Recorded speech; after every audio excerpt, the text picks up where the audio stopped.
Hey Sarah, are you ready? I'm a lady. And welcome to Idol Days, the show about idol anime. I'm Star. I'm Sarah. And today we are back with part 2 of our Wake Up Girls coverage / review / discussion, etc. Yeah, and for part 2, we're actually not on season 2. We are in the nether region, netherworld. Oh, that sounded worse than I wanted it to.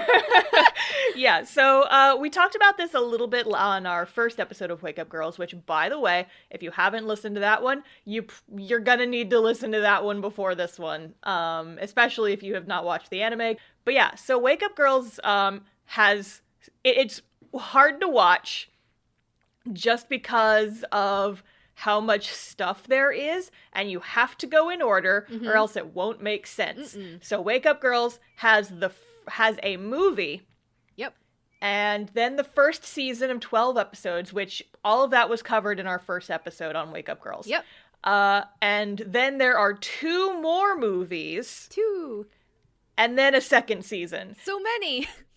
Yeah, there's a lot. And it makes it tricky because the second and third movies, the ones we're talking about in this episode, I could not find a legal place to watch them because, like, they're not on Crunchyroll. I'm not sure if there's any, like, official subtitles versions of them. We watched them on YouTube. Don't tell anybody. Uh-oh, incriminating evidence. No, that was not for legal reasons. That was a joke. Anyway. Anyway, yeah. So, for a long time, there was just, like, no good way to watch these movies subtitled. But they are very important for understanding the plot of season 2. So it's really? Hey, yeah, no, I tried to watch season 2 without watching the movies because I'm like, I can't find the movies. I'm just gonna go straight on to season 2 because maybe since they were theatrical releases, it won't be as important. No, they're super important. Oh no! I have not started season 2 yet. That's my Sarah spoiler. So yeah, I watched them back when I watched the second season back when it first came out. Not all of it, just the first few episodes. And I'm like, I don't know why we're here. Wow. I don't know what's going on. Who's that? Oh, exciting. Like that. Yeah. So, anyway, so we're going to be discussing the movies today. Yes. And then our third and final episode will be coming out in 2 weeks. That will be our season 2 coverage. We decided to split Wake Up Girls into 3 parts because doing a movie and the first season last time made for a really long episode. Really long. And also, it's hard to edit these episodes, especially when you're recording them like the week before they have to go up. So we're giving ourselves a little bit of a buffer. Behind the scenes. Making it a little easier on ourselves. You can think of our Wake Up Girls episodes as the Idol Days Divine Comedy. You know, you start in hell, you go to purgatory, and maybe we'll see what happens in the last one, but we might ascend. We'll see. Sarah! Listen, I know you didn't like the first season that much, but calling it hell, I think, might be a bit strong. You did watch Idol Project. I did watch Idol Project. Idol Project is way worse. I'm also thinking more in the terms of animation. Is kind of what my visual thing is. Okay, see, that's more fair. That's more fair. That's kind of more where I was going. We'll see how it goes. Again, to reiterate, in case you did not listen to the whole last episode, we are not ragging on the animators. Nope. They were clearly in crunch. We are ragging on crunch culture for making the animation look like it did. Boo crunch culture. And yay for shitty animation for Sarah. Oh, it's so much fun. Maybe that was me ascending. Maybe now we're going into hell. Wait. We ascended and now we're going back? Now we're going back down because honestly, Sarah, that bad animation was so good. Linear progression though. Anyway, we've been talking for like 5 minutes and have not started on the anime yet, so I think we should just get into it. I guess really quick recap of who the girls are. That might be good. Yes, good idea. So there are 7 idol girls. I guess for the movies, they all kind of are like they don't really have any introduction, so they're all kind of already there. Yeah, well, I mean, it's a sequel movie, it's so totally like a sequel. These movies, they're not going to start introducing the Avengers at the beginning of Endgame, you know? Yeah, that's fair. That being said, these movies are definitely not standalone movies. In the same way that you can't watch season 2 without the movies, you can't watch the movies without season 1. Yep. So let's think characters. There's Mayu. She Mm-hmm. is their center. She has like grayish, brownish, blackish hair. Yeah. Bangs. It's a little bit longer in the front than the back, depending on who's animating it. Yeah. And she used to be an idol. Then she wasn't an idol, and now she is an idol. Yes, so she used to be in this big group called I-1 Club, which is totally not AKB48. Totally not. But then there was drama, she quit, and then she ended up joining Wake Up Girls, which is our main group, and they're much smaller. Yes. Then there is Yoshino, but we are going to go by her nickname Yopi. She also has long dark hair, but hers is kind of more of a purpley black tint. It's kind of bluish, yeah. Kind of bluish. She used to be, well, she came into becoming part of Wake Up Girls after being like a model, like doing photo shoots and stuff, trying to make it big but not being able to. And in the movie, she gets a haircut. Yep. It's cute. Oh, man. We need to talk about this haircut, though, because the internet was so upset when she got the haircut. I can imagine. Sarah, let me take you back in time to the WUG fan base when this movie first was announced, and people saw, like, the very first promotional images of Yopi with the short hair, and the internet collectively lost their shit. Oh, they were no. like, what the hell? Why'd she cut her hair? Okay, and so here's the thing. Apparently, they gave her the haircut because they kept, like, the fans kept getting Mayu and Yopi confused because they both kind of had the longer dark hair. But here's the thing. Their hairstyles are not, like, the hairstyles are similar, but they have completely different hair colors. Like, it's not as exaggerated as it is in other anime, but, like, it's very clearly brown and blue are, like, the tones there. So I don't understand why people kept getting it messed up. But here's the fun part, Sarah.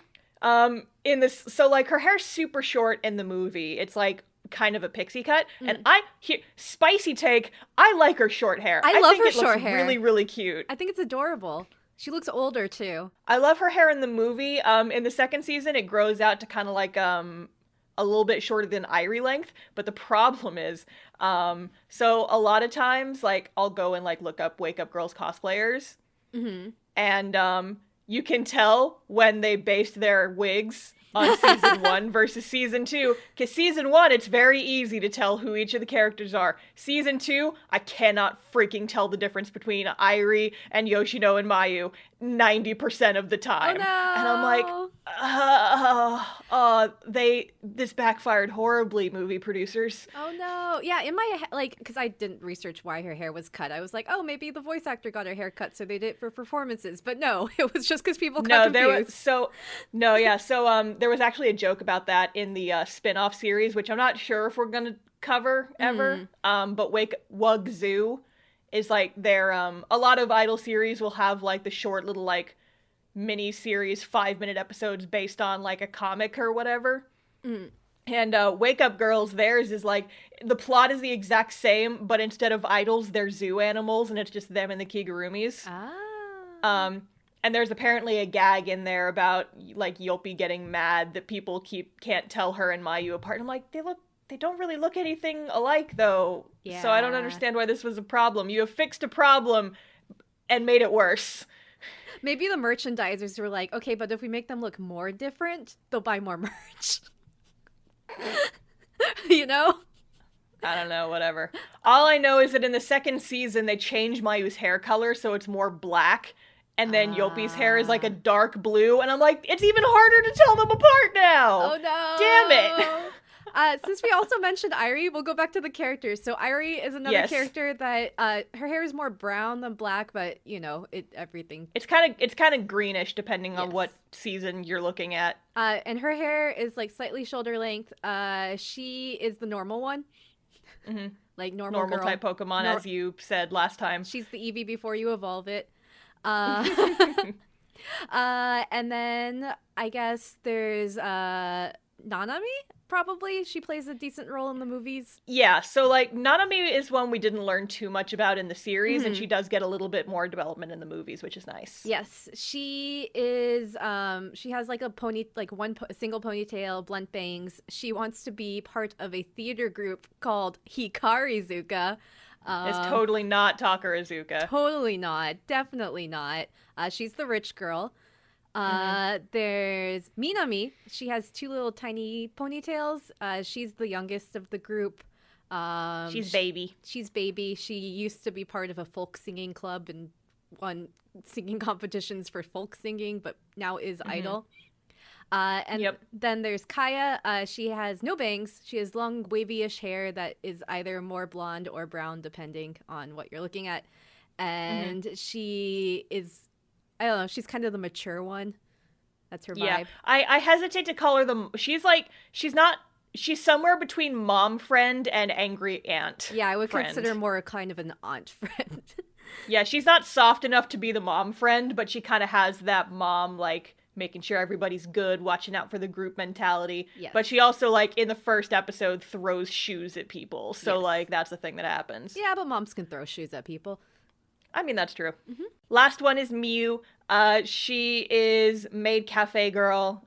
She has the most idol energy out of all these girls. She's got, like, long pigtails. They're kind of like a warm brown color. She's cutie. She's very, like, Genki energy.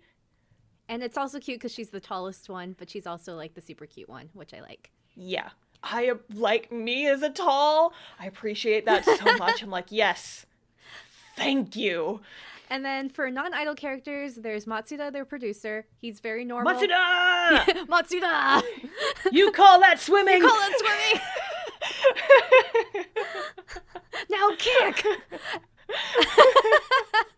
Anyway. Oh boy, we are referencing the old memes here. The deep memes of lore. So yeah, he's a producer for the idols. He used to be just a normal talent producer, so he's a little unexperienced. He cares about the girls, but he has a hard time sticking up for himself or others in a professional sense. And then there's the president of the company, Tenge. She's unprofessional in a different way, which is that she's very chaotic. Yes. She's like, she's got all these connections, but she's also kind of just this agent of chaos, will literally beat up people who, like, give her issues. Constantly but smoking and drinking, like, yeah. Yeah, and constantly smoking, constantly drinking, just wants to make money mostly. She's kind of toned that down in the movies, but the vibe is still kind of there. Yes, she's like a shady business person, but also an idol president. But also not not shady in like the idolish 7 guy way. Shady in a different way. Not evil producer shady. We have another character for that, and we'll get to him. Oh, yes. So, the first movie is Seishun no Kage, which is like the shadow of youth. We open the movie on basically exactly where we left off last time. Yep. We see the Wake Up Girls Idol Festival concert from the end of season 1, and we actually get like really nice animated version of them doing their 7 Girls War song for about 10 seconds. And my heart sank because I really wished it was the bad one. No, of course they were going to reanimate this for the movie because it was, yeah, we discussed last time the animation production problems they had last time where they were cramped for time. I know, but I wish. Just my heart of hearts. Just the movies in general look a lot nicer than the series. And I feel like most anime movies do, just from the sense that there's pre-production, right? Like they're not doing it at the same time as they're releasing it. Yeah, it's not like a weekly schedule. So the movies do, in general, look much nicer, much prettier than the actual series. At least the first season. Second season, like I said, we haven't watched it yet. So it might be prettier because they did switch animation companies. Anyway, we watch about 10 seconds of actually very good song and dance animation, and then the TV gets turned off. Pew! How was that, kids? What'd you think of watching yourselves do things? So, where we leave off is now we have switched the scene to all of the girls and their two producers, the president and Matsuda, in a, like, this... Matsuda! This big meeting. Are we just gonna scream his name like that every time we say it? Yes.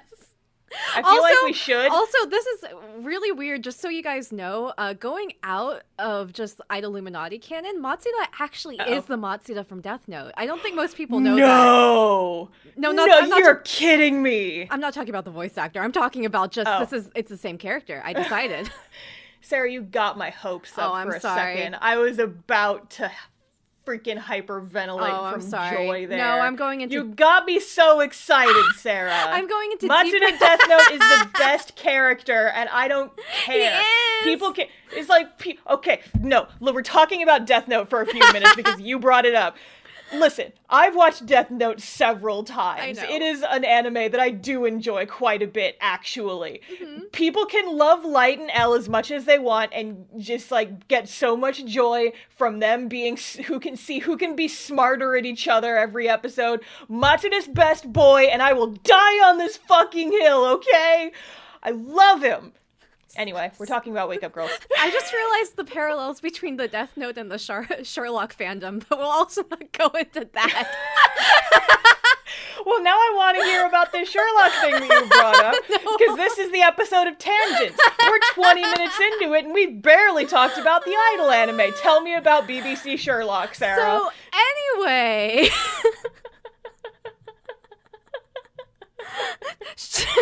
Welcome to iDOL Days, this podcast about iDOL anime. Today we're talking about Death Note and BBC Sherlock. So anyway, Watson, also Matsuda. Oh my god.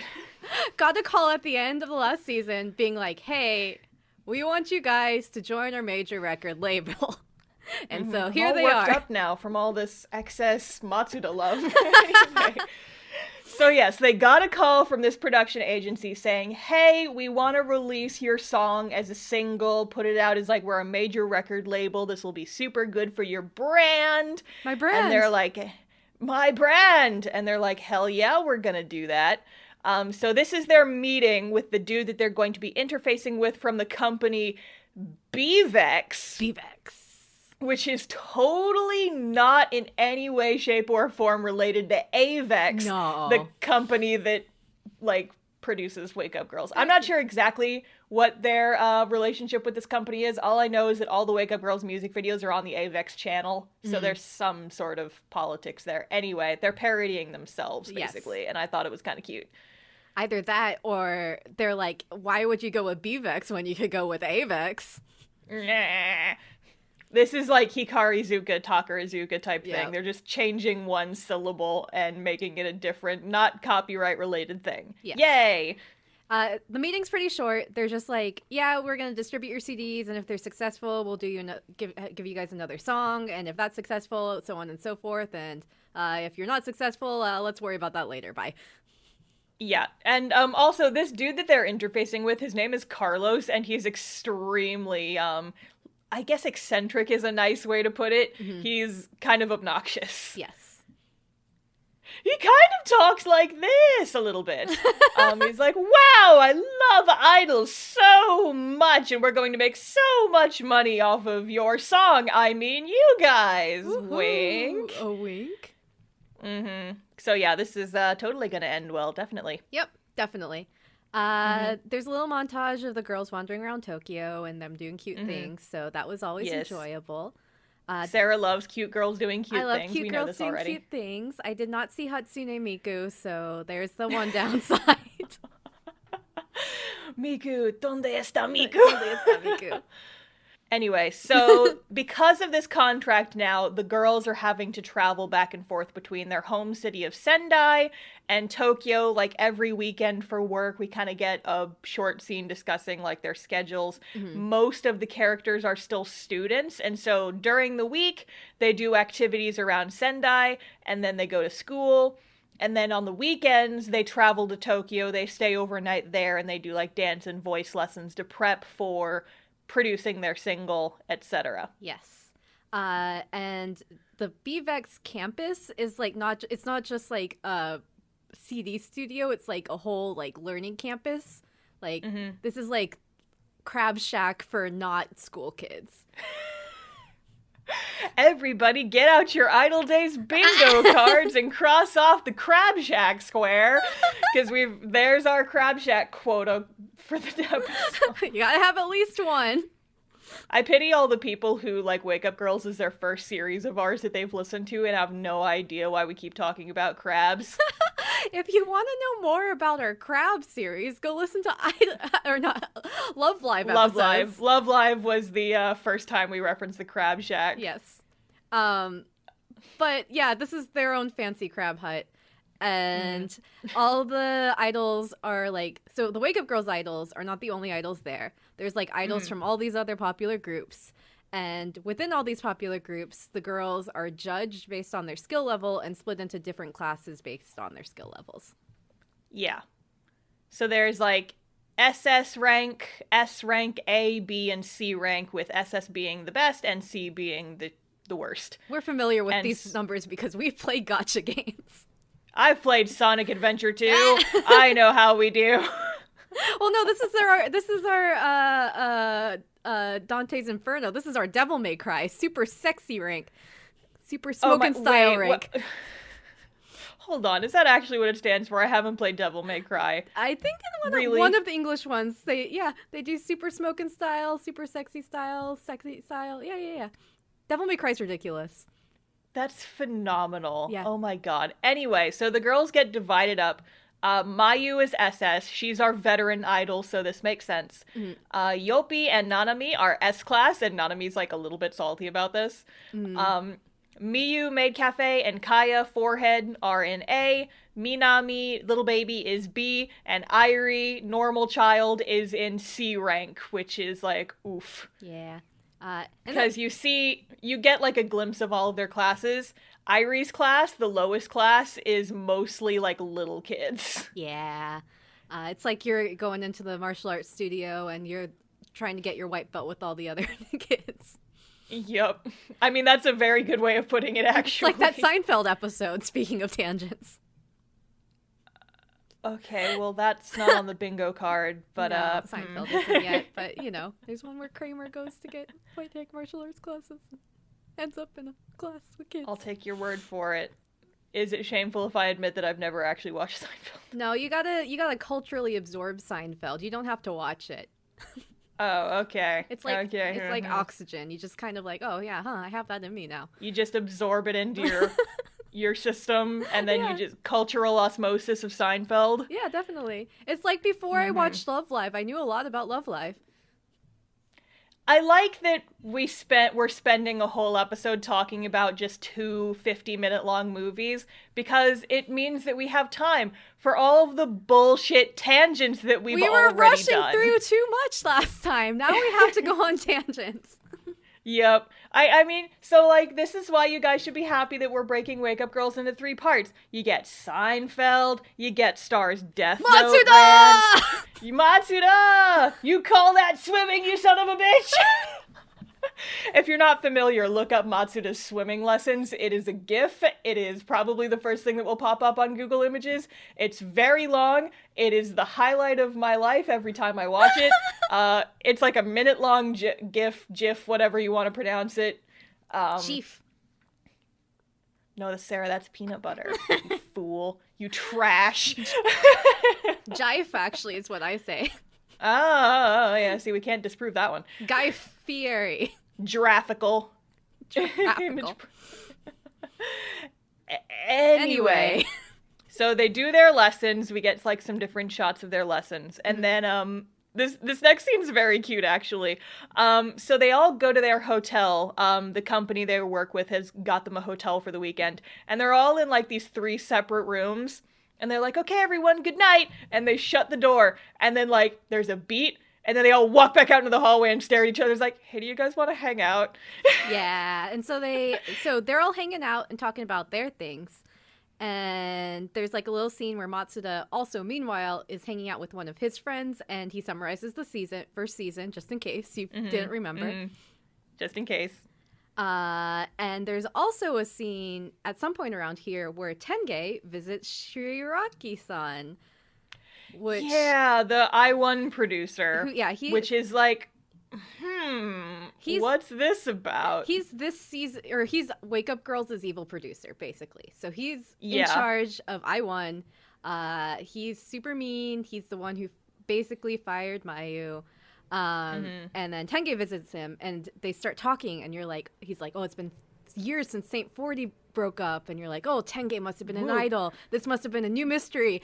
And then they like break the tension like 2 minutes later, which is like, come on, Wake Up Girls, you could at least give me more tension for the movies. Come on, guys.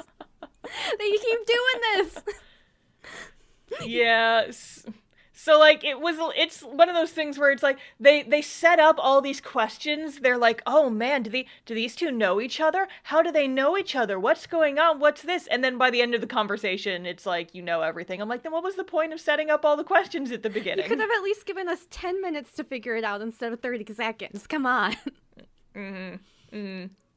Anyway, so apparently there's a lot of hints throughout the first season that Tenge and the evil producer know each other somehow, but they didn't really elaborate on it too much in the first season. Come to find out, Tenge, Wake Up Girls' president, used to be an idol like 30 years ago, and Shiraki, the evil president of I1, was her producer back then, which is an interesting concept. Yes. So, yeah, especially because, like, Shiraki doesn't actually look that old, but maybe he's supposed to be. I don't know. Yeah, I mean, I don't know. He looks a lot older than Tenge does. Oh, that's fair. That's true, because Tenge doesn't look that bad. Yeah. She's very elderly. I mean, like, assuming that she became an idol when she was, like, 15, she'd be in, like, her mid-40s, early 50s, and I could believe that she would be fair. that old. That's valid. But I don't know if I could see Shiraki being, like, 65. That's the only thing, right? It's because he wouldn't have been 15. I feel like for an anime character, that's fair. You could pass him off as older. That's fair. He definitely doesn't talk like one, but like he's got like the face wrinkles and stuff like that, and just like the worst haircut. He does have the absolute worst haircut. That's how you know he's evil. He's got these super short, straight across bangs and like these like squinty little eyes. He just looks evil when you look at him. Definitely. He's just like, I make a face like I'm always smelling something bad, because you know what I'm not smelling? It's not money, so it smells bad. I want to sniff money always. Sniff, sniff. Sniff that money. Anyway. Yes, so you found out Tenge used to be in this idol group. They broke up for whatever reason. Because they don't really go into it. And they just say it was anticlimactic. Yeah. So which I guess, like, they just kind of fizzled out. And then he's also like, have you talked to any of the other members? And she's like, no, not really. But, you know. There's also a point where he asks how Mayu's doing. And it's like, okay, you guys. He's like, you were a bitch to her. Why should I tell you anything? Yeah. It's like, geez, you were the one who caused all the trauma that we covered in season 1. Like, bruh. And I mean, I guess that's about it with the Tenge scene, right? Yeah. So there's a couple more like little scenes scattered throughout this part. We keep getting montages of them going back and forth doing their idol work in school. And they have like a meeting with their Carlos guy, the BVEX dude, and they're discussing the recording schedule for the single. But they realize that Hayasaka hasn't shown up in a while. Hayasaka being the person who wrote their song. He was kind of a point of contention last season where, like, he's very, very tough on the girls, but he's written most of their music by this point. And the song that they are producing for this single was written by him. And so the girls are like, is he not going to be at the recording? And they're like, no, he usually comes, but he must have real confidence in you guys to not show up. Wink, wink, wink. Yup. And all the girls are like, this is sus. Yeah. So at some point he does, so like later on they do end up having the recording and he does show up, but he basically also says nothing. And the girls are like, yo, Hayasaka's ghosting us. Yeah. So actually, we forgot to mention this. There was a scene earlier between Tenge and Hayasaka, WUG's president and the Yes. songwriter. And Hayasaka's like, why are you like planning on going to Tokyo? And Tenge's like, well, we got this offer. We can't refuse it. And Hayasaka's just like kind of being shady's not the best word, but just kind of like, you can tell he maybe has some beef with Tokyo, and he's like, not feeling it. Yeah. And so this kind of follows up on that. There's definitely an implication throughout, especially the first part of the episode, being like, maybe going to Tokyo is not the best thing to do. But I mean, like, they got this offer. They feel like refusing it would be idiotic at this point in their careers. And they're like, we've been given this opportunity. We should follow through with it. And everything that comes with it. And this is one of the things Hayasaka, their songwriters, just kind of... Yeah, he's very iffy about the whole thing. Yes. There also is like a little scene going back to the training too, if we're reversing, where Irie's like a little sad that she's in the lowest class, but then she's like, but I'm going to work hard to be in the highest class. And it's like, I know it's cute, but it's like, it's another thing where they took a long time setting up like all these ranks in this classroom and how intense it is. And it's like resolved in a montage. And you're like, I know it's a movie, but you didn't have to bring it up at all if that's the case. Leave time for other stuff. Also, the movies are 50 minutes long. If you wanted to elaborate on this more, you could have. Yeah, it's like... Movies are generally an hour and a half, usually. It sounds like we're really scattered here, but we are, because they keep bringing up tiny plot points and then either resolving them or just dropping them. So there's a bunch right here in like about like the 30-minute mark of the movie. Yeah, it really does just feel like a long episode, and they're not sure what to do with all the extra screen time. Yeah. It would be nice if they either focused it or fleshed out other things, but it's a little scattered. Speaking of not focusing, we now get a scene with iWon again. Yeah. But this is not in the same room as usual. This is... we talked about last time how they were trying so hard to make iWon look like this super evil conglomerate. And so this scene is the pinnacle of that. Yep. We have a literal black room. Yep. Like, it is completely dark. We've got this oval table with all these people on laptops who are illuminated only by the laptop screens, and they're just going the whole time. Yep. And meanwhile, this dude is in front of a projector giving a projection. He's like, and then this is how much money iOne Club has made on our new singles in the last couple of months. As you notice, the graph is going down, but that's totally fine and to be expected. And then their evil president Shiraki's like, no, it's not, motherfucker. Our time has come. We need to do something to shake things up. Dun, dun, dun. And it's like, dun, dun, dun. Yes, exactly. But this scene is so good. We've seen nothing like this scene up until now. Absolutely and just, not. it's so comically, darkly lit. You can't see anything else in this room. Like, all the characters are lit from beneath, like they're telling scary stories around a campfire. It's and like I'm just Evangelion, yeah. Oh my god. Yep. It's dramatic. If you didn't know they were evil, dramatic. you know they're evil Just in the now. Just in the middle of this film, we skip to the iOne cult office dark room. He's like, did you guys spend so much money on your idols you couldn't afford to pay the electric bill? No? Alright, you're gonna hurt your eyes, but okay, whatever.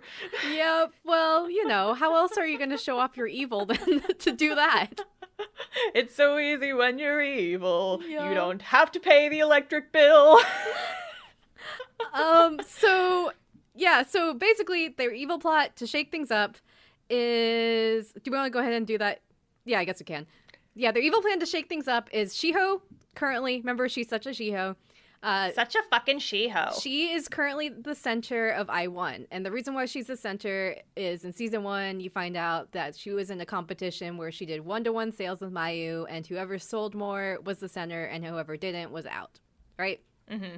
So then Shiraki... And so now we're doing this again. Yeah, Shiraki's like, oh, since the last time we did that, the person left and formed a super popular idol group that's now beating us in rankings. Why don't we do that again? Second verse, same as the first. So now Shiho, our antagonist idol from last time, is being set up in a competition versus this other girl who we've never met before. Never ever. She's short. She's got like this very short, like chin length bob. It's kind of reddish. Her name is Mocha. She's cute. She's cute, yeah, but she's got some stuff going on with her that we will elaborate on later. Because I have thoughts about I1 centers and their personalities. Whap. But yeah, so now Shiho's like, oh shit, they're doing the exact same thing to me. I won't let anyone else be center. I am the center, damn it. And she's just very, very like, her eye, like she's got like the shadow over her eyes every time we see her, and she's just like super duper intense. And I'm like, okay. Yep. Okay. Intense. Okay, Shiho. I1 is intense, apparently. Yep, the I1 cult. So all of this has going on, and then the What Girls are doing pretty good with their 7 Girls War single, and BVEX is like, yo, you're doing great. Why don't you get Hayasaka to write you another song, and we'll put out another single? And the girls are super excited because they're like, oh my gosh, we're already getting a second single. This is amazing. They get told that they're going to be in a big collaborative concert called B Session. Yes. That's going to come up later. And they're going to put them on TV and be like regulars on this one channel. And so basically things are super looking up for them. All they have to do is get Hayasaka to write a new song for them to be their second single. But the BVEX dude goes to Hayasaka, the songwriter, and is like, hey, so you wrote that first song for us and it went really well. Can you write us another? And Hayasaka's like, no, fuck you. Yep. And he also kind of implies that, like, if you can't be successful without my songs, then, like, you don't want the Wake Up Girls, you just want me.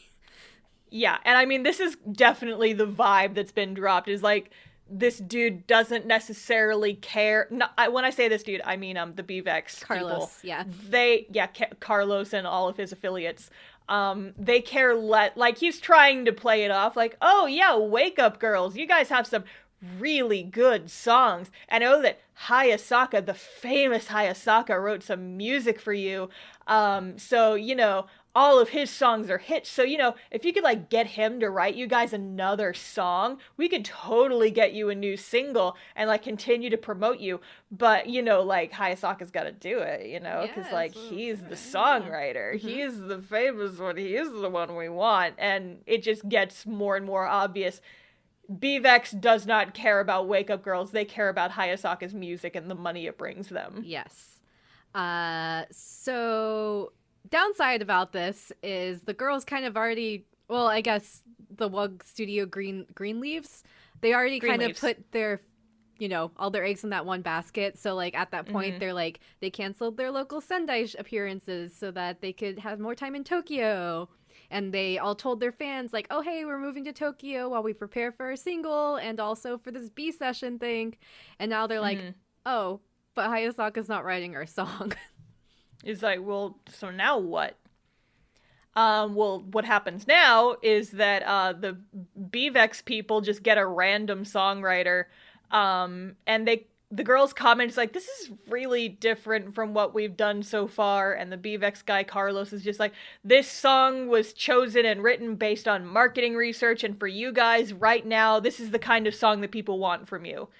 The song is so bad, they don't even really play it in the movie. The outfits are super ugly. They're like black leotards with hot pink skirts and like ruffles, and it just they kind of look like Spinell from the Steven Universe movie. They do a little bit. Yeah, a little bit. Point is, they're not cute. No, and also all the girls are like super not into it either. Like they're not very motivated about the song. So like you can tell that they're like a little frowny when they're putting on their costumes or uncomfortable in their costumes. Yep. And so, like, when the new song does come out, no one likes it. We get, like, kind of a long scene of scrolling through Fantasy 4chan and how everyone's like, well, I guess WUG was a one-hit wonder. Oh, well. And just people do not like this song. They have to sell 30,000 copies of the single in order to like continue their contract with BVEX, and they haven't even gotten close to that, so they start going out and trying to sell it on the streets, like passing out flyers and doing concerts on the sidewalk, but they kind of get drowned out because Tokyo is Tokyo. Mm-hmm. They also, and just no one cares. Also on the TV show that they are supposed to appear on in Tokyo, they notice that the other idols from BVEX are doing a lot better because they're like a lot more like ooh-woo. Yeah, so they're like, we should TV be more thing ooh-woo. was so weird. Yeah, the TV thing is so weird. So the TV program that they're on as like part of their promotion is there's just kind of like this big weird. I guess he's like a comedian. And he's got like this bowl cut. And he's just like, hello, I'm the producer. What do you think about me? And like all the other idols are just kind of like fawning over him in this like really creepy kind of way. And they're like, oh, I love you so much. I was like, I'm an idol and I just want to be with you always. I'm like, who is this punk?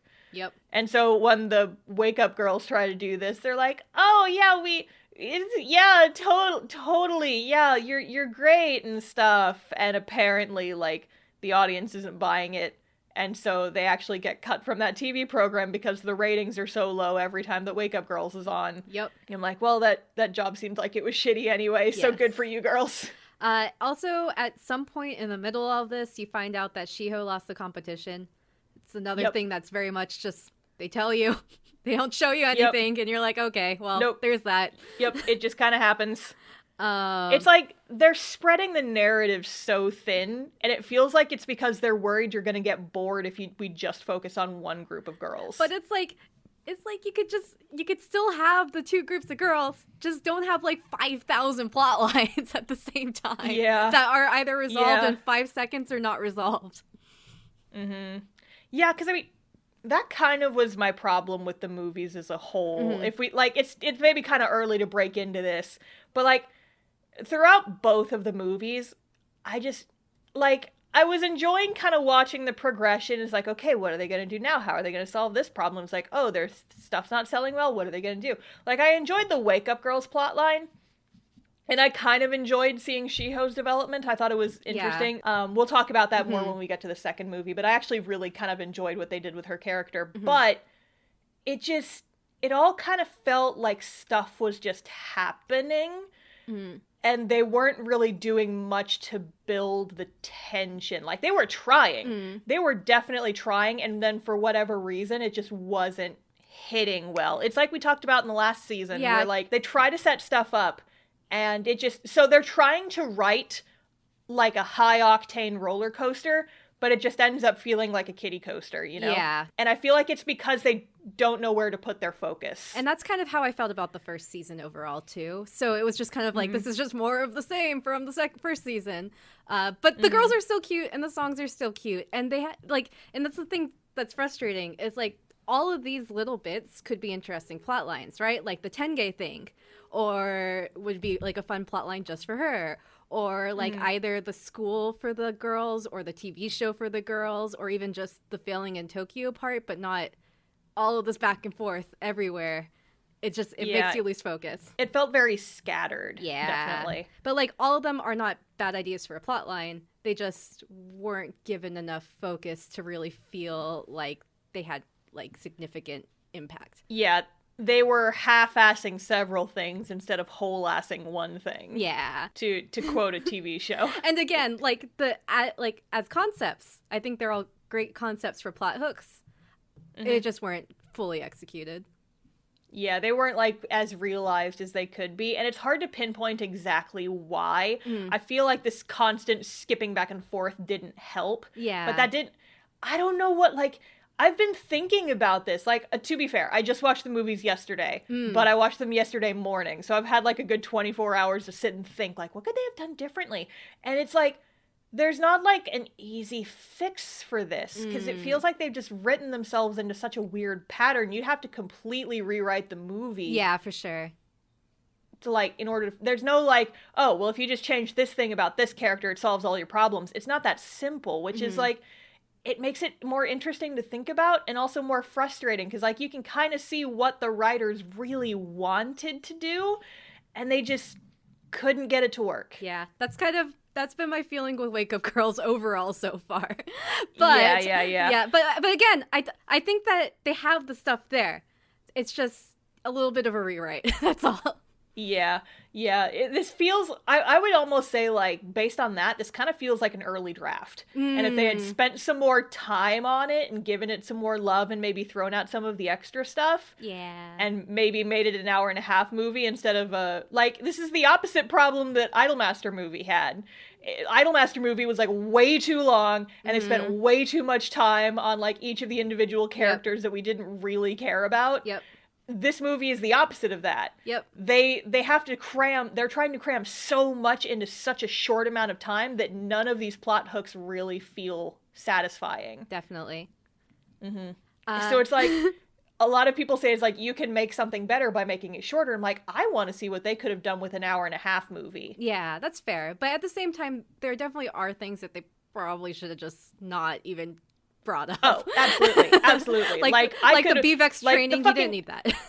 Yeah, or the like, you could have done that in 5 minutes and then be done with it. Even less than that. You could have done that in 3 minutes and be done with it. Just say, like, we're taking lessons and this is the thing, and yeah.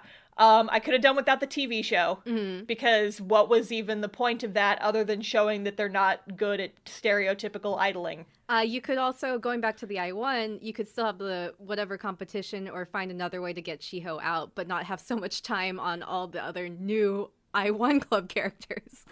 Because, like, they keep introducing characters, and I know. I'm like, without giving me reasons to care about them yet. And I'm like, just introduce them and give me a reason to care about them at the same time, please. Please. But anyways, all these girls, they worked really hard and they failed themselves at selling their new single. And so they, like, give, like, a little concert in the park, and they, like, nobody shows up. Like, there's kids there, and then the kids, like, run away, and they're like, oh, never mind. Oh, Sarah, we have completely skipped over an important scene. Oh, what's the scene? Well, because we completely skipped over the concert. Oh, shoot, right, they have a concert.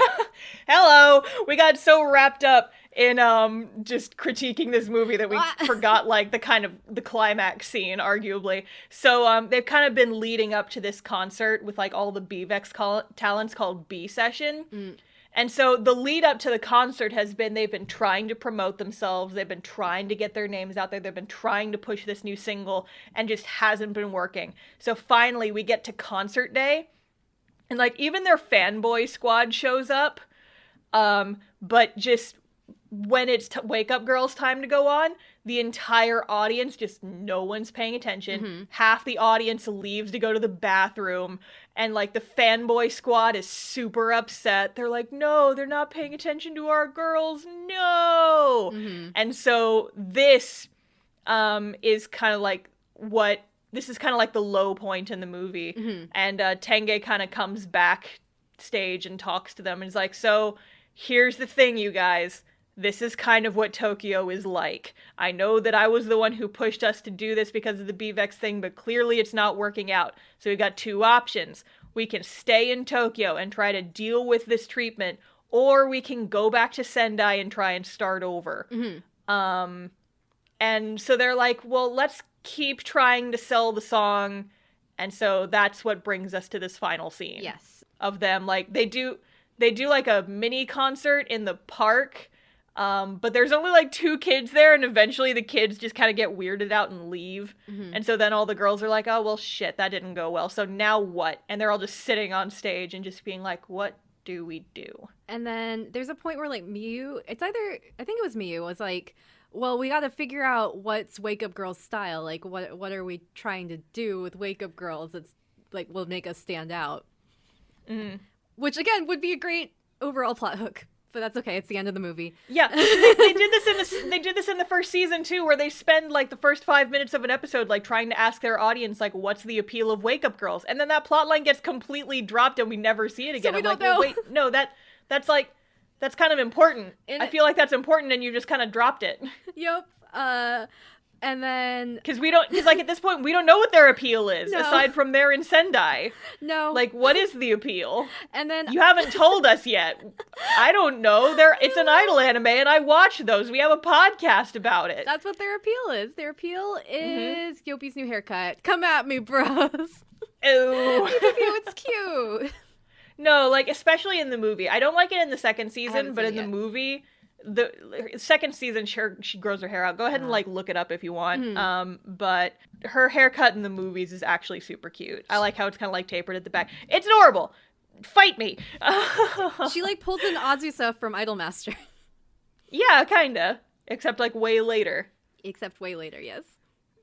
But yeah, so basically they're at, like, this kind of, like, tiny little stage in a park, and they're just thinking there and talking, and they're like, well, maybe we should try and stay in Tokyo, or maybe we shouldn't.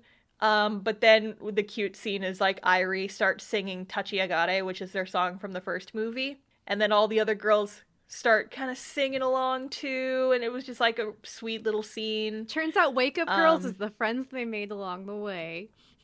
Oh. Ba-da-da-da. Yep. Anyway, so while they're having this scene, they're talking about how, like, well, we went through a lot of stuff in Sendai, and it kind of prepped us to overcome hardships in Tokyo, and I think we can really make Tokyo work. And then suddenly, Hayasaka appears.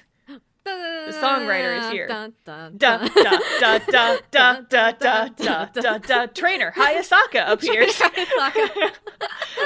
Da da da da da da da da da da da da. Girls, I have a challenge for you.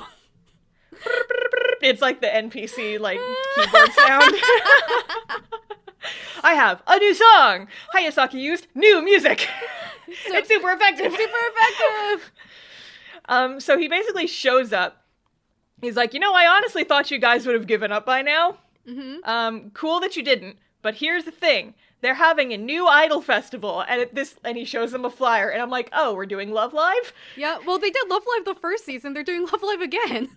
Love Live 2, Electric Boogaloo. Anyway. Yep. I'm not against the concept of an idol festival as a plot point, but it was just kind of funny because it's so Love Live. They're like, okay, they're changing how it goes in the second season, and also the rivals, the I1's actually going to be competing this time, and they're like, buh? And then he just hands them a new song and then leaves. And, like, the thing about the Idol Festival for, like, Wake Up Girls, like, first and second season, is, like, I can kind of get it in Love Live because they're, like, high schoolers and presumably there's not, like, companies and money involved. But, like, it just feels such a cop-out. Because, like, there just so feels many like a other ways to make, like, to show about, like, an actual, like, idol company getting popular or even quote unquote competing against another idol company than like a one-on-one idol festival. Yeah, I mean, to be fair, it's not one-on-one, Sarah. There's other idols competing, even though we barely see them. Which is a problem I had with Love Live, actually, but it's fine, it's whatever. But yeah, because, like, Idolmaster had their whole beef rivalry thing, and that was a point of contention. Yeah, but Idol I don't mind... 7 did a very good job. Because, like, there's alternate ways to show an idol progression without having to do, like, the tournament arc. And in some ways, like, I didn't mind it, like, in the first season. Like, sure, there's an idol thing. But, like, then you're doing it again. They're bringing it back. like... Do it. Second verse, same as the first. And the other thing about this one is apparently I1 is competing this time, which they didn't the first time, but in both seasons, I1's the one running it. So it's like, why? Like, on any point, why would I1 do this? Yeah, so, like, I mean, I will fight against you saying that just because, like, the I1 subplot in this movie was that they're losing money and so that they are actively trying to shake things up, which is like, okay, well, now we're actually going to compete. But then, I think Hayasaka says this, it's either in this movie, it's at some point, Hayasaka is talking to evil producer, and he's like, why are you competing? You're going to slaughter anybody who goes against you, which, like, yes, it does not really make a lot of sense for them to be competitors because they're obviously going to win. Because they're also the judges. They're also the judges. Well, okay, so that's my other problem. That's my other problem, Sarah. That's my other problem with this, is because they're like, oh, they're changing the way that it's judged. and then they never tell us how it's No. judged. And, well, They never tell the us thing that I was what saying- the qualifications are. Also, the thing I was saying that doesn't make sense isn't I1 entering the competition. It's I1 hosting a competition that amps up their rivals at all. If I1 wanted to have a competition, why don't they have a competition with just their subgroups, which they apparently have because they sent Shiho to one? Mm-hmm. It doesn't make sense. Yeah, yeah, I definitely can, as we're talking about this, like, I know you complained about a lot of the drama feeling manufactured. I'm like, yeah, I kind of get that. Yeah. Yeah. But we're on to the second movie. Well, no, yeah, Sarah, I I forgot. want to talk. There's one more thing. I want to talk about the closing song for the yeah. second movie because it bops. It's cute. Yeah. So the song that Hayasaka gives them is called "Girls Symphony." Mm-hmm.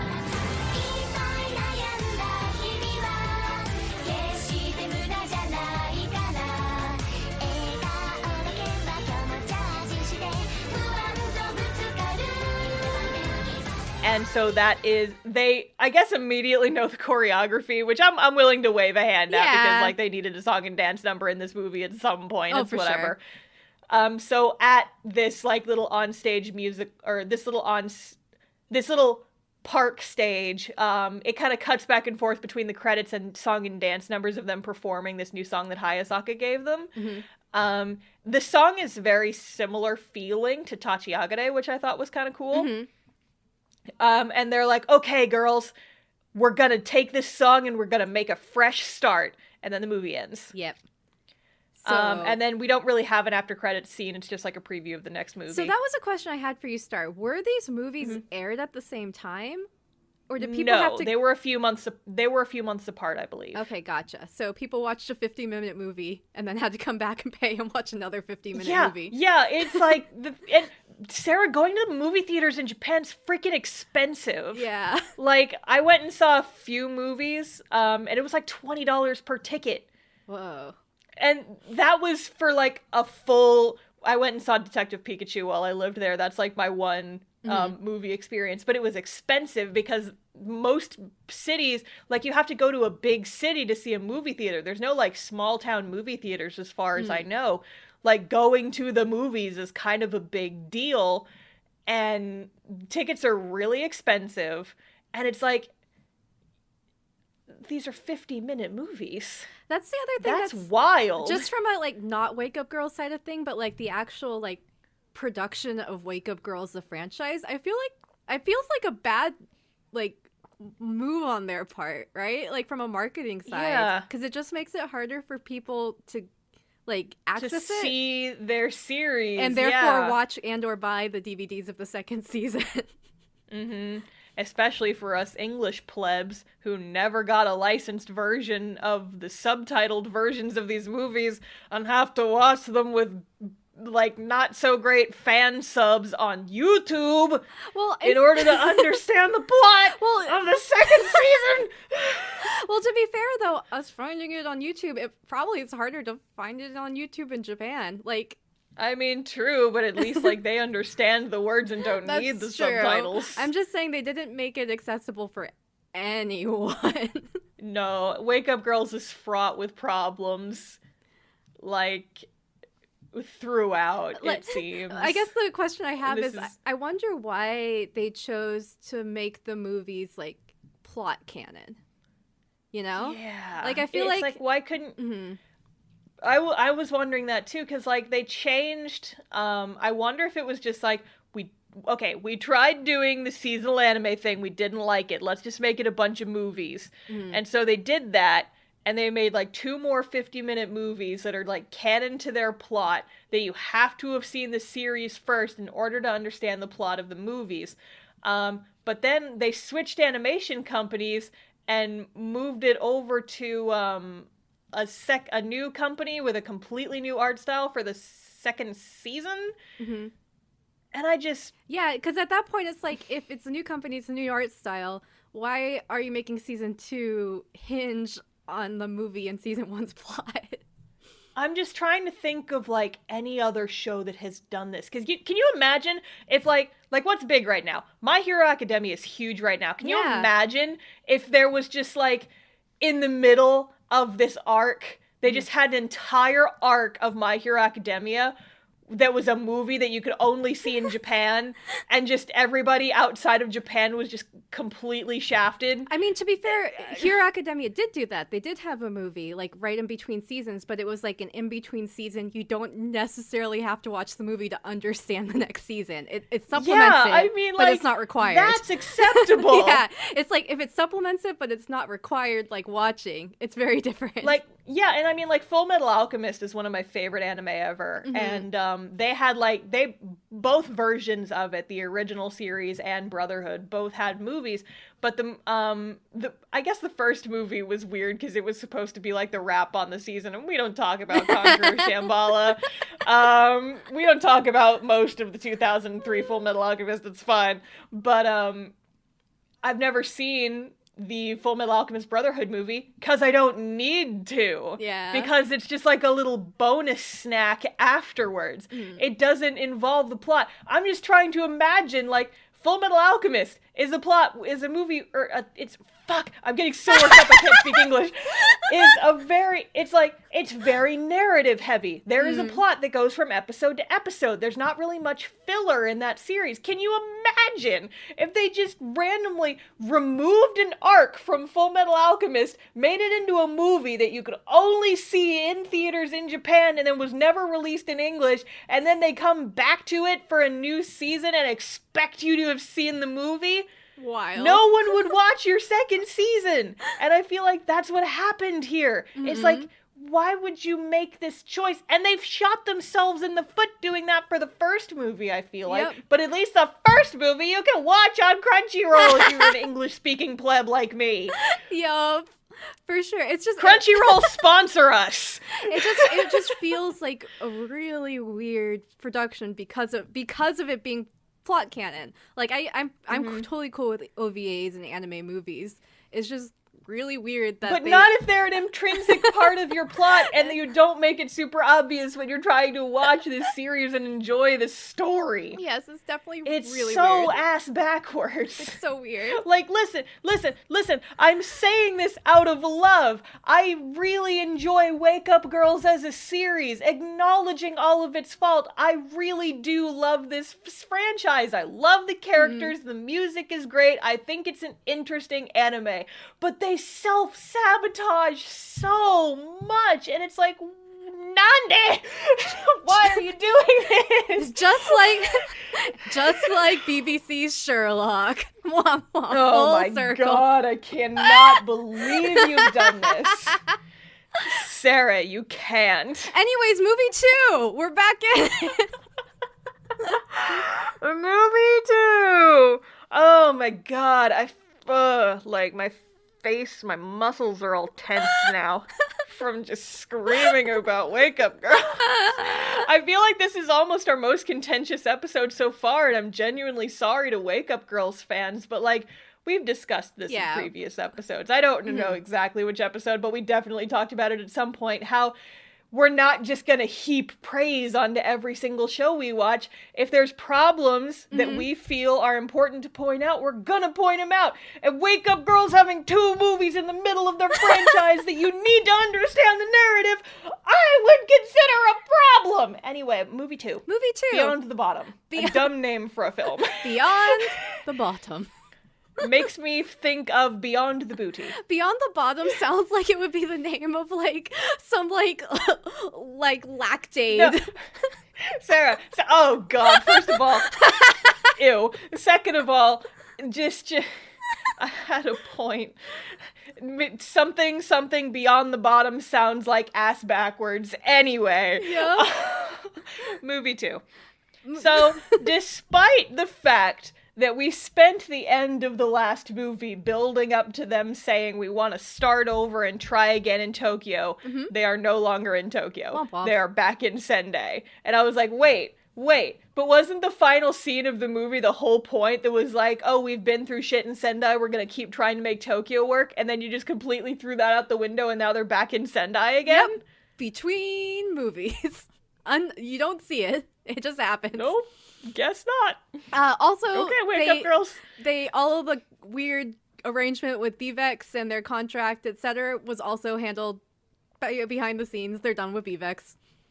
Yep. Because, like, this is another thing where they could have shown this to us, and they just opted to tell us instead. Yes. And they're just like, okay, we have broken our contract with BVEX. I guess technically we do get a scene of it, but we get a scene of it after they tell us. We get a flashback after they've told us what happened with BVEX, which was odd. So it turns out that BVEX found out that Hayasaka gave them a new song. It was like, oh, hey, can we produce that one? Can we have that one? And Wake Up Girls was like, no. Nah. Fuck we need to focus on the Idol Festival. Yeah. Sorry, Idol Festival. Mm-hmm. Yeah, bye. Bye. Which, on the one hand, yes, good for them. That was the right move, I think. That's what they needed to do, because BVEX obviously didn't actually care about them. Mm-hmm.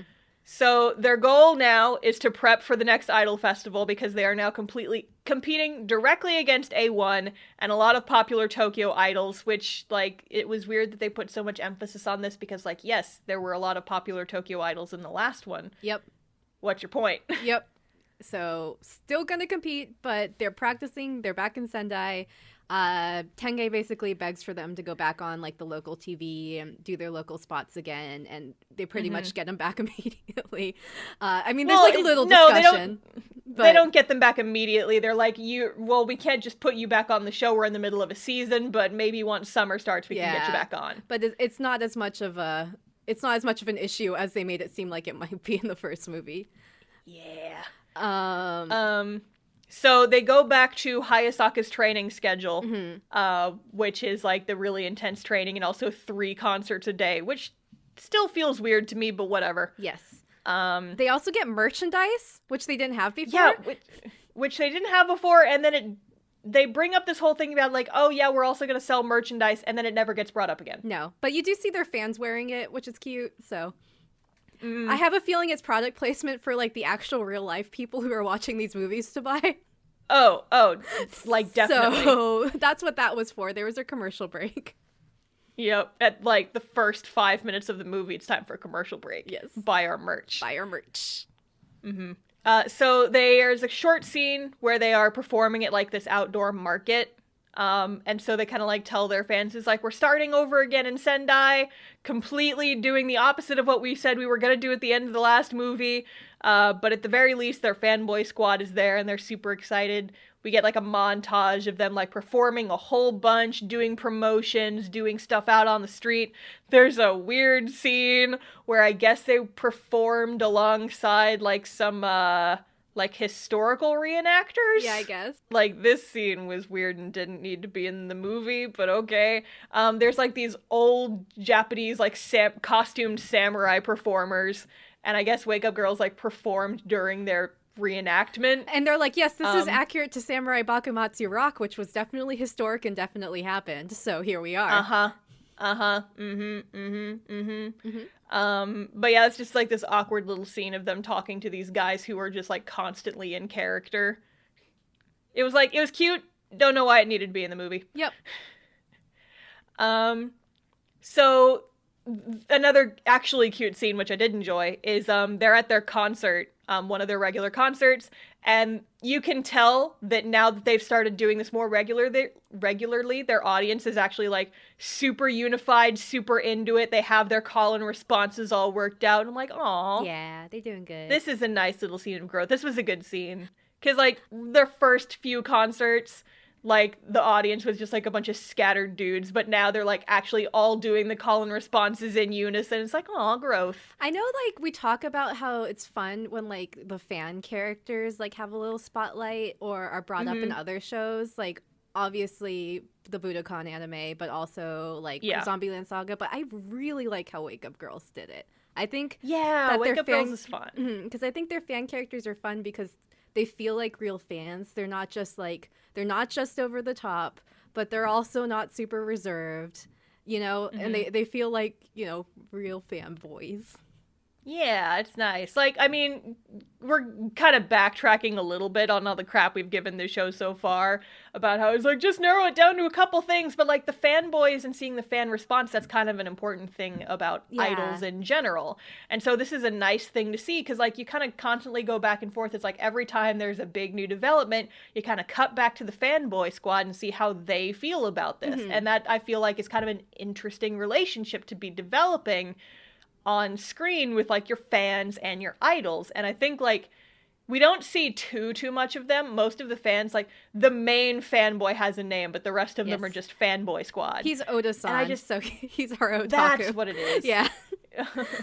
But it's just nice to see. And also it's a good way of showing their progress as idols because the fanboy squad grows, there's more people, they talk about like setting up a fan club, and I'm like, okay, see, this is a good metric of showing idol growth. And also just kind of like seeing how people are responding to them because your audience is an important part of growing as an idol. You have to convince people to like you as well. So I thought that was really interesting and cute and nice. And speaking of side stories, this is kind of where you also figure out what happens to Shiho, is that she gets sent to Hakata, so very, very far away from Tokyo, and she is going to be part of like a new subgroup of I-1 that is like starting up there, but like all the people are newbies. And so, okay, I want to talk about this scene, though, because basically, after we find out that her single loses, she's being demoted from, like, I-1 Center because this girl, Mocha, won. And that's what I was going to say earlier, Sarah, is that, like, I forget if we were recording when I said this, but I did watch the trailer to confirm something. Mocha is the antagonist of Season 2. No, that's so confusing! So she does, at least that's what it looked like in the PV. I'm not sure how much screen time she actually gets, but that's a thing. Okay. So I was worried that they were going to introduce this character and then never see her again, but it's like, okay, so she does come back later, okay. Gotcha. But so Shiho now, our antagonist from Season 1, she's got like this dramatic sit down with the producer, and he's like, instead of you being center, I have a new job for you. You're going to Hakata. And then she gasps, and then we switch scenes. And I'm like, is she an assassin? Yes. What's going on here? She's going into Hakata to assassinate other idols. The president. To assassinate the president. I'm going to steal the Declaration of Idol Pendants.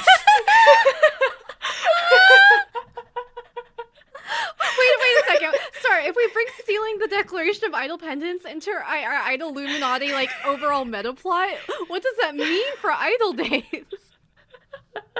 I have to go back. Nicolas Cage sama. I have to go back in and connect these dots again. I'm so concerned. Listen, it's just one more thing for us to put on that eventual Idol Days, Idol Illuminati conspiracy board poster that we're totally doing at some point. Oh no.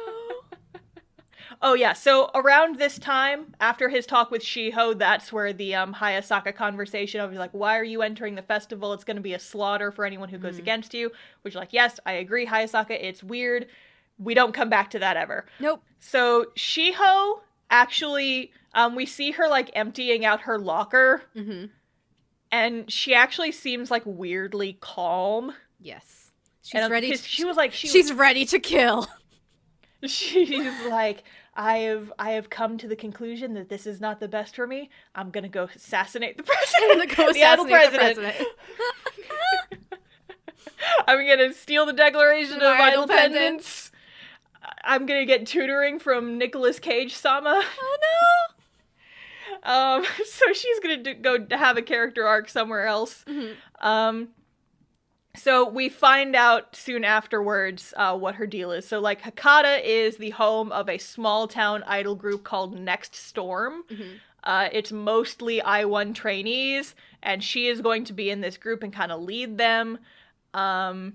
But we cut to Shiho and these 3 new girls, and they're so nervous around her. They're just itty-bitty babies. Yeah. And they're like, we all really admire you, and we've been practicing a song that you used to perform in I-1 Club. And I actually do want to talk about the song a little bit. Oh. The song is called Little Challenger.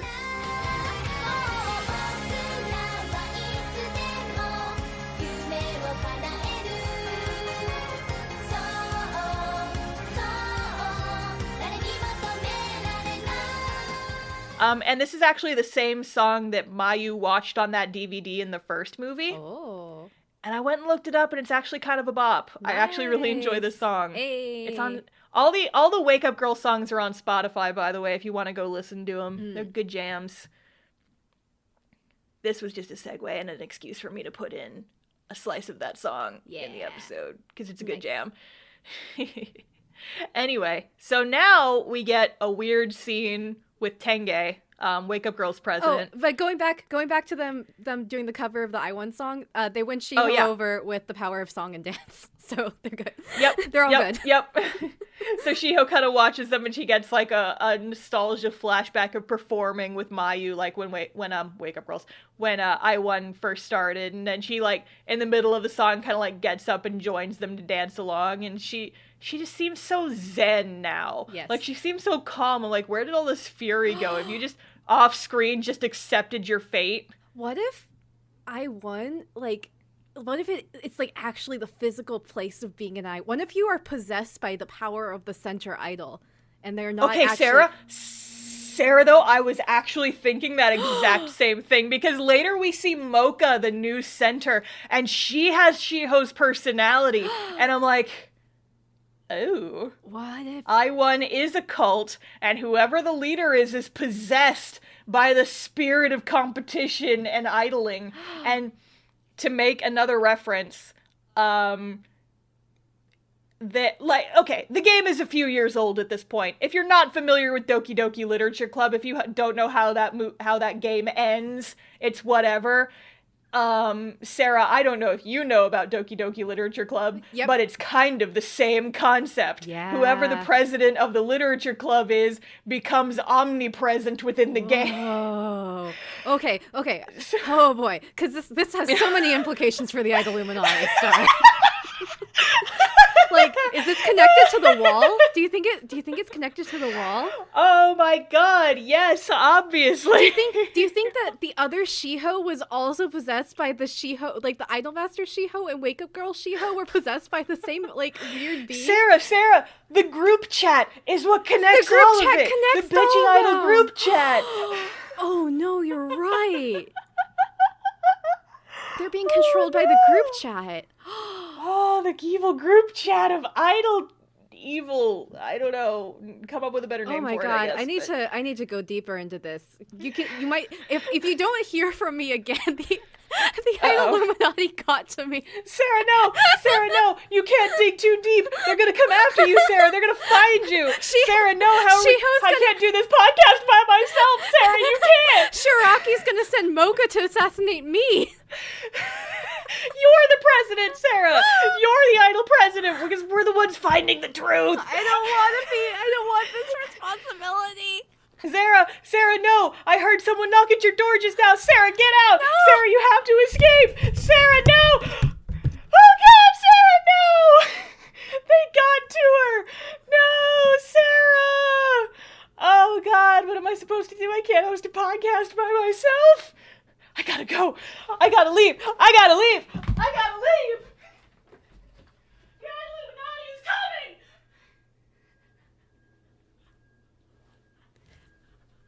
Get on the ground. This is not a drill. This is the iDOL Illuminati. We've come for you. I already left, motherfucker. So, that was a skit for what's gonna happen in a couple hours. Welcome to our highly immersive podcast. Little did you know, Idol Days, the show about idol anime, is actually a horror podcast. This is our ARG. No, it's an IRG. What? Idol. What?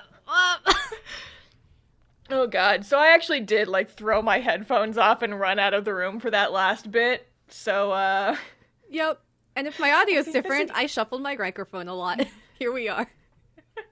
I think this can go on the record as our most chaotic episode yet. Yep. I don't know why part 2 of Wake Up Girls has given us this. Well, because we talked about the possession. We know their secrets. Do you think it has to do with the gorilla? Oh my God, gorilla lives? The gorilla exhibit in 22-7? It's all connected. Who is Yamada Tae? Who is Yamada Tae? Why is she legendary? I once again apologize to everyone who Wake Up Girls is the first series that you've listened to of ours. We try and fail miserably to make each episode a standalone. Oh, but are we? We can't resist our no, I think we've given up on that at this point. I feel like we have to have given up on that at this point. Anyway. Wake Up Girls the movie, part 2. Part 2. I forgot what was happening. Shiho possession. Okay, Tenge, yes. So, Wake Up Girl's president goes to a bar and meets with this, like, jazz singer at the bar. There's not a whole lot that happens in this scene. It's really just the two of them talking, and they obviously know each other somehow, and we'll come back to them. Yep. And then for the Wake Up Girls, it's time for them to go on a promotion tour. Now that they have their merch, they're doing well on like their tiny Sendai live stage. They're like, we need to go and promote ourselves because there's still apparently an audience vote section maybe of this idol festival. Like, they imply it, but they never actually say it, and it just, like, does any of this actually matter? I don't know. Yep. But anyway, so they do, like, a national tour, which is basically them just driving around in this cheap van that they bought. They sleep in the van, and then they just, like, perform around the cities that they visit. Yep. But also, it's kind of cute because there's like, they see the van for the first time and it's like really old and really dusty and kind of shitty. And they're like, okay, well, car wash scene. It's not sexy though. It's just them like, okay, we're going to fix up this car and make it look nice. And they name it the Wug Wagon. Yep. And it's really cute. And they put a bunch of like company stickers on it. And it's like, oh, it's the Wug Wagon. The Wug Wagon. It's the Wug Wagon. There's a little montage of their tour. They go around. They perform with the Demons of Oga. I don't know if we mentioned that. No, Sarah, we need to talk about this scene, though, because did you see the subtitles on this scene, though? I don't think I noticed what you were talking about. Okay, because, so I'm gonna put this picture that I took in the group chat so that you can see what I'm talking about. So, like we said, we did have to watch a fan sub version of this because, like, there's no official English version. And, the version of the subtitles that we watched, is a little bit wacky, and they decided to just, kind of go off on a tangent during the part where the Demons of Oga show up, and I am sending this picture to you now. I didn't know this! There's like a blink and you'll miss it scene where like the Wake Up Girls go backstage to where the Demons of Oga are waiting. They open the door, these girls are all there in their demon costumes, and they immediately shut the door. And there's no dialogue here. It's like a really short little scene, but whoever did this fan sub wrote, Sarah, would you like to read it? Fucking Dark Souls tier shit going on. Yeah, in the subtitles, and it made us laugh, or it made me laugh. It makes me laugh now. Really hard. It's great. I had to pause and rewind a couple times trying to get that screenshot because it happened so fast. Oh my god. But once I finally read it, I'm like, what the fuck? Fan subs? Incredible. You never watch fan subs anymore. It's just like, this brings me back to my youth. Top tier. Keikaku means plan. Keikaku means plan. Watching anime in 3 parts on YouTube. Yup. Oh, this reminds me of my youth. And speaking of youth, these young girls are on their tour. And at some point, they apparently are going to tour near Hakata, coincidentally. And that's where Shiho is. And Mayu's like, do I want to see her? Do I not want to see her? But then she gets like a text from like some of the other I1 like higher up members that like both she and Shiho worked with, and they're like, we haven't heard from Shiho in a while, could you go check on her? And so Mayu does, and she seems a little bit hesitant, but she does meet up with Shiho, and they have kind of this conversation that's like a little weird at first, but you can actually tell that like Shiho has calmed down quite a bit. Yes, she has been. She is no longer the I-1 president, so she is no longer possessed by the spirit of competition. So she's basically like, well, I don't want you to pity me, and you know what's going to happen is we're going to go our hardest, like our little tiny storm group, and we're going to take you on, like, on equal playing field, and we're going to beat your butts. But also, if you want to get dinner later, that's cool. Yeah, so it's yeah, a lot. And like Mayu kind of responds to this. This is like, oh, she has, and like I actually also respond to this. I'm like, you know, this was probably like a good change for her because she has chilled out quite a bit, and it's nice to see. It's like maybe despite her kind of like losing everything, maybe that's kind of what she needed. And then Sarah's like, I wish this was about Shiho. Like, all the Wake Up Girls. She's like the most interesting character right now with these movies. Yeah. So. Honestly, yeah. But then we see the new center Mocha is like, she's getting stressed out from all the pressure, and so now she's the one with the evil eyes and the I won't lose mentality. Mm-hmm. Meanwhile, Shiho's like kind of giving a talk to her new like chicklets and being like, hey, I know that we're new, but we're still gonna do our hardest. And we actually see her smile a little bit, and it's like, oh my god, she's a new, who is this? Whomst is this Shiho? She's a new hoe. She's a new hoe. She's not a Shiho. She's a... Shiho! Like you say, ho, what there? Yes. Shiho, travelers! Shiho! What-o? Shiho! What-o? Shiho! Shiho! Anyway, and then... so now it's time for prelims. We completely skip prelims. Prelims happened. The end. They win. Like, we don't even see prelims. They're like, okay, everybody, it's time for prelims. Wow, I can't believe that we won prelims. Yay! And then... And I'm like, yeah, you know, I didn't need to see prelims. I kind of appreciate that they didn't, like, drag that out. And then, like, right after they win prelims, they find out that they need a new song for the finals. And it's like, wait, you guys didn't look at the rules before you entered the competition? No, Sarah, they knew this. That's why they quit BVEX. They're like, we're gonna need 2 new songs for this Idol Festival. We're gonna need one for prelims, and so now we're gonna need a new one. But either way, they don't bother to find a new song until after prelims, either way. Yeah, it's like, maybe you should have done that beforehand. So they go to Hayasaka, and he kind of is like, nah. If you guys, I want you guys to be able to prove that you can win without using my songs. And they're like, oh shit. And so then they go to Twinkle, the people who wrote their first couple of songs, and they're like, sorry, we're really busy, so we can't. And then they're like, well shit, we only know 2 songwriters. Yep. The resolution for this actually does happen pretty soon. There's another scene in between that's important, but I think We'll circle back to it for the sake of ease. But in the end, the president goes to a bar, and you see the same lady she was talking to in Hakata, and it turns out she is a friend who was in Saint 40 with her, and she used to write songs for Saint 40, and she even won like some awards, but she was like a shadow writer, so no one knew she was a songwriter. And Tenge's like, hey, do you want to write a song for these girls? They kind of remind me of us. Come watch them. And invites her friend over, and her friend watches them dance, and the friend's like, yeah, they totally remind me of us when we were younger, and I will write your song. So now we're going to circle back to that important scene that was just like kind of crammed in the middle of this. We hinted earlier that Nanami was actually going to get some character development, and this is that. Yes.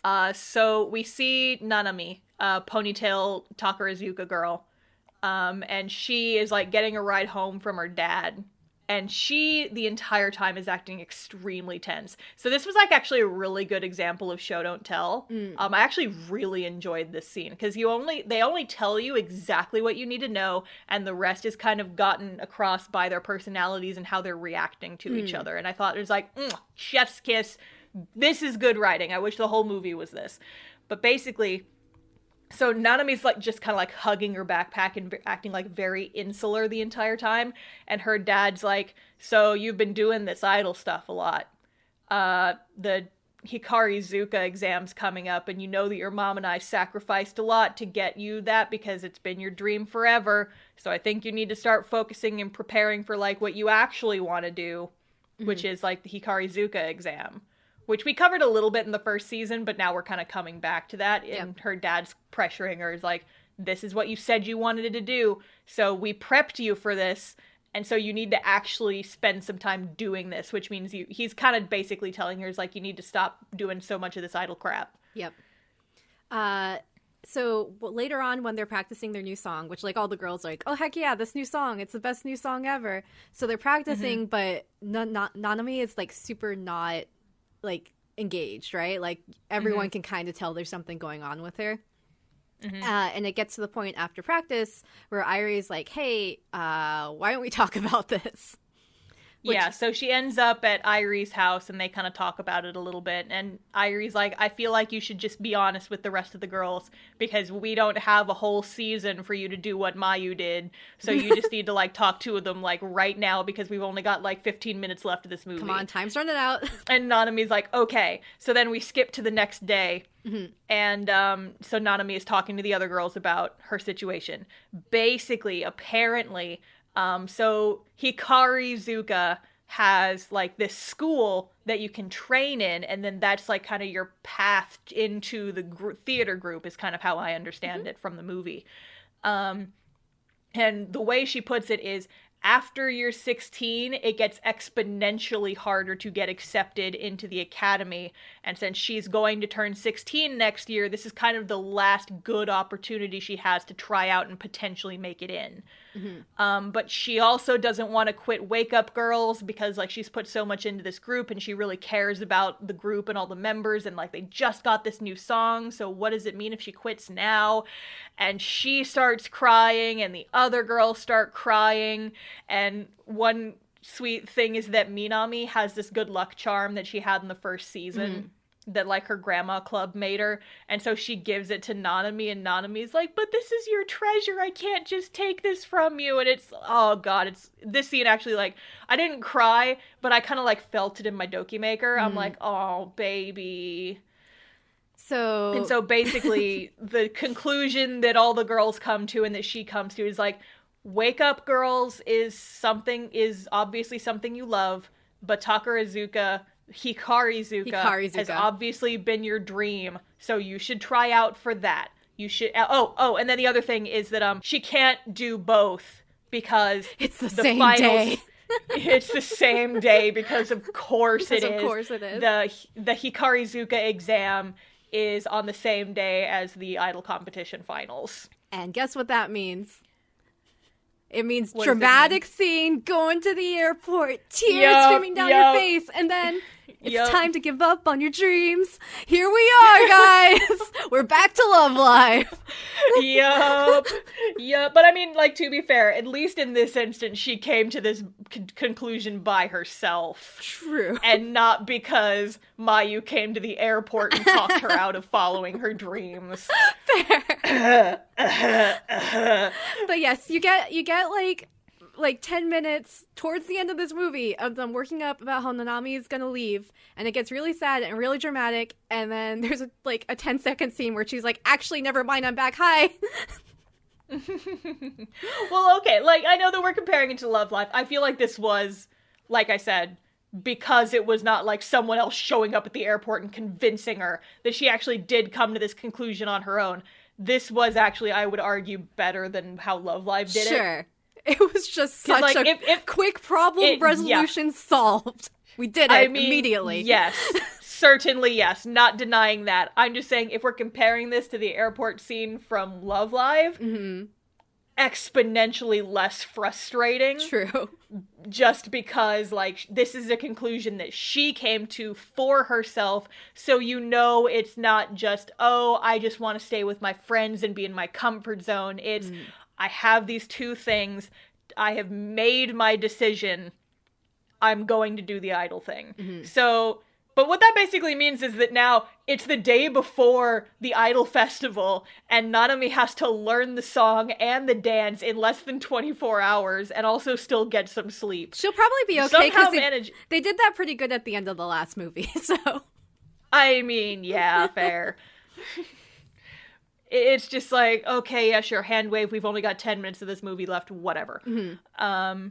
And, like, presumably she was also maybe, like, at practice with them a few times before they had to change the choreography. Because she left, but hand wave, whatever. I get it. whatever, it works. So now it's concert day. Yep. The girls are like practicing backstage, like right up until they perform, like trying to get everything right. We get another Shiraki speech, but thankfully it's very, very normal, and there are no 9/11 references. No references to terrorism this time, guys. We did better. Thankfully. We've moved past that. They've learned from their first one.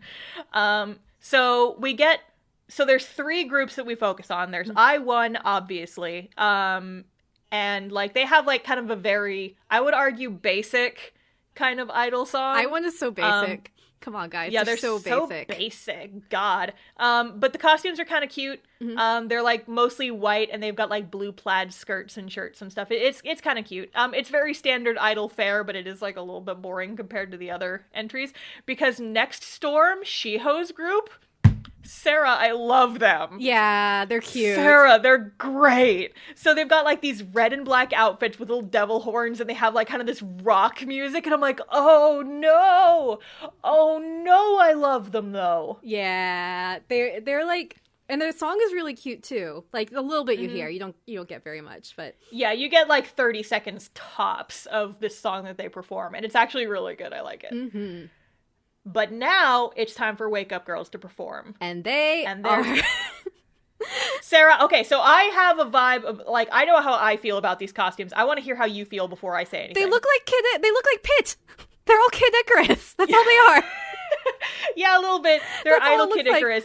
These costumes are very, like, Greek-inspired. They're Bacchanal, but like the Japanese imagining of Bacchanal. Yeah, so they've got like kind of like the whatchamacallit, like kind of flower. They're not flower headbands. What are they? Like laurels? Laurels, yeah. With like flowers and accessories and their various image colors. Just think of weirdly Pit. Greek. Think of Pit from Kid Icarus, but if he was wearing a skirt instead of just the shorts, and that's what they're wearing. Yeah, I mean, like, despite it is kind of Greek and cute. I actually do like these costumes. No, Star, really? They're kind of cute. I guess the only outfits I've technically liked from Wake Up Girls are the Next Storm outfits. So, I maybe it's just not my style overall. I like the floofy skirts. That's like the little like everything from kind of like the shoulders down. I feel like the headbands were kind of weird. And I'm like, I'm not sure about that, because like it doesn't really, like, it fits with the tone of the song, I guess, if you're going for kind of like this angel goddess type thing. But like I like kind of like the off the shoulder tops. They're kind of cute. I like the little like belt. It's a toga. It's idol toga. Yes, it's fluffy. I think it's kind of cute. Well, you liked the blue and yellow outfits from the end of last season. They're so cute. They're like candy canes. They're hideous. No, they're candy canes. They're hideous, Sarah. No, we're fighting here. We have completely they're opposite so stark wug views. Yellow. Opposite wug views. They actually made a Nendroid of those costumes specifically, the cute ones. and I'm like, why those costumes? Why not the green ones? Because the green ones are ugly. They have the little skin gap. Hate it. Hey, no. We agreed in the last episode that aside from the skin gap, they were kind of cute. Yeah, but there's the skin gap. Okay, well, that's like one part of a costume. It's part of the costume. The other ones are all cute. Okay, we're getting a little spicy. Maybe we should move on. How do you feel about the song, though? The song is really pretty.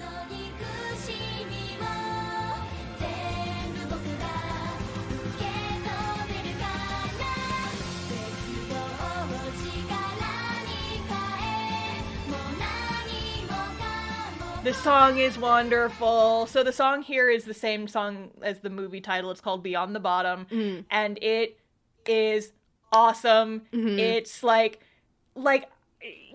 we can only fit a certain, like, we're trying to not get tagged for copyright infringement, so we can't put like huge long sections in here. You like, if you're gonna listen to one song from Wake Up Girls, go listen to Beyond the Bottom. Yeah, because like it starts with like this really cool kind of like, I don't want to call it auto-tune, but it's like this kind of like pieced together version with like separate parts of their vocals. It's like a vocal mosaic, I guess is like the best way to call it. It just sounds really cool, and it like starts kind of slow and build to the chorus. It's so cool. I love the song. It's another song where I feel like, again, it feels like it would be like an anime opening, you know? Like, I feel like a lot of the Wake Up Girls music has that sort of feel from my experience at this point, which I like. And they actually... Yeah, so actually, Wake Up Girls, the Seiyu group, actually did do the opening for an anime. Oh, that would make sense. I don't remember which anime, but I keep hearing that song on Spotify. So. Hey! But yeah, so then this is kind of like our play the song over the end credits. Yep. And then the after credits scene is we see them holding a giant trophy with the sound of the audience cheering for them in the background. But they're not going to hold that long because Shiho's going to come and murder them. Because Shiho and the other girls just like drop kick them and then run off with the trophy. It's like, I told you I wouldn't lose. But no, yeah. So this is another thing where it's like, I'm happy they won. I'm happy for my girls. I'm happy that some more characters, mostly Nanami, got some growth, which was good. It didn't feel as satisfying as I feel like it could have. No, they could have shown the whole song at least.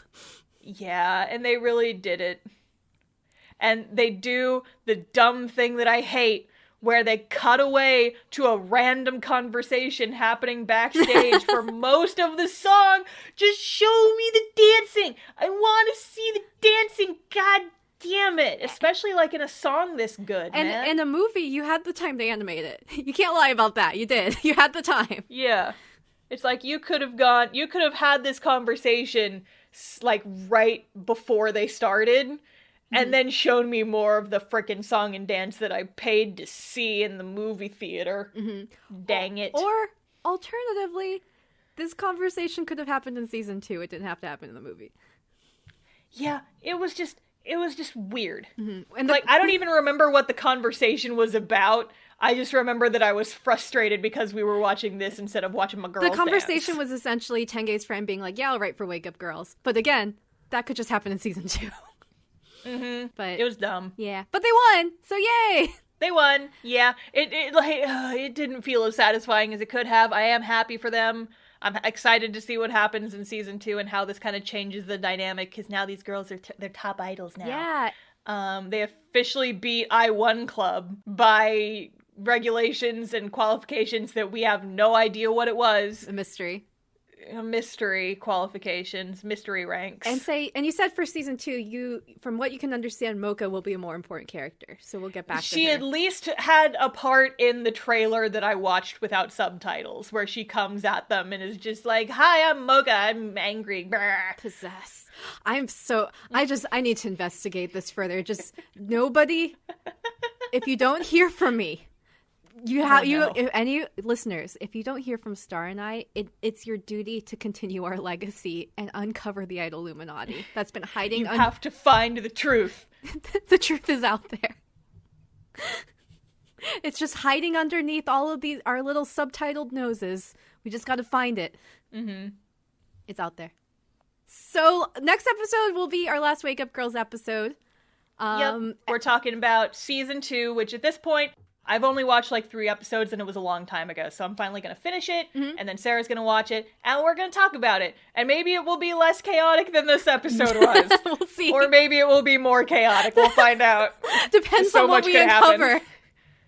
There's so much that could possibly happen. I honestly... Sarah, I honestly thought that this episode was going to be shorter. We went on this deep, dark tangent. It's almost 2 hours. We went on these deep tangents.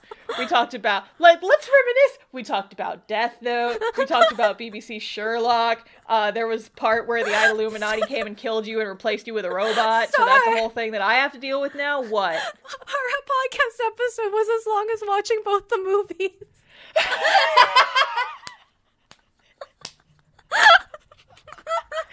Gotta love it when we talk for longer than the anime was. So here we are.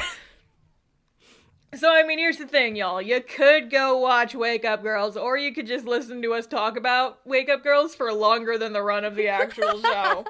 That's a thing. That's a choice that you have. But if you're listening to this part of the episode, seems like that choice has been made for you, eh, bud? Yay! So... You're already in the Hell Pit with us. You're already here. You're already here.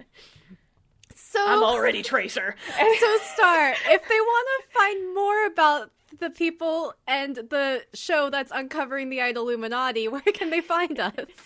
Yeah, so we have our website. That's idoldays.card.co, idoldays.carrd.co, or alternatively, idolluminati.com, because we did reserve that domain.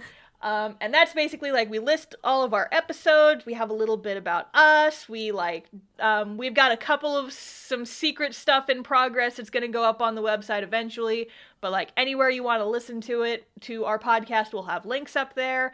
I'm also working on getting a YouTube version up of our episodes.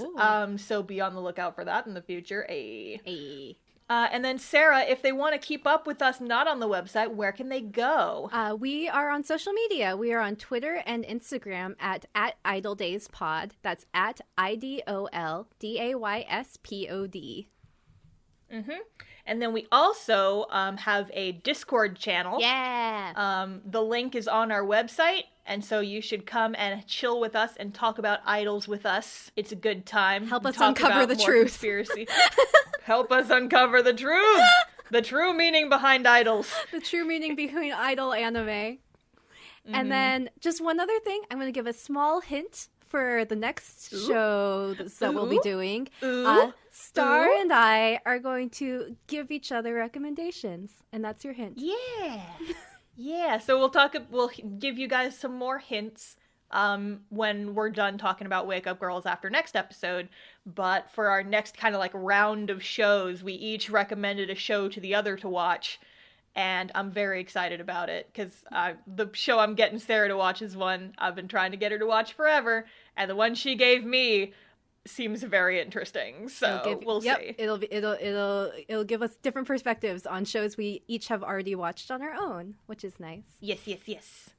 Because, I mean, like, that's kind of the joy of this. Like, I had already watched Wake Up Girls. I was already a fan. And now I get to, like, talk about it more in depth with my girl Sarah, because she apparently hates it. No, Star. I love those candy cane dresses. The yellow and blue ones. They're so cute. They're so ugly. Bad taste. We're getting spicy right at the end of the episode. Anyway, this has been Idol Days. Thanks for listening, everybody. We've been Lady. See you next live. Bye. Bye.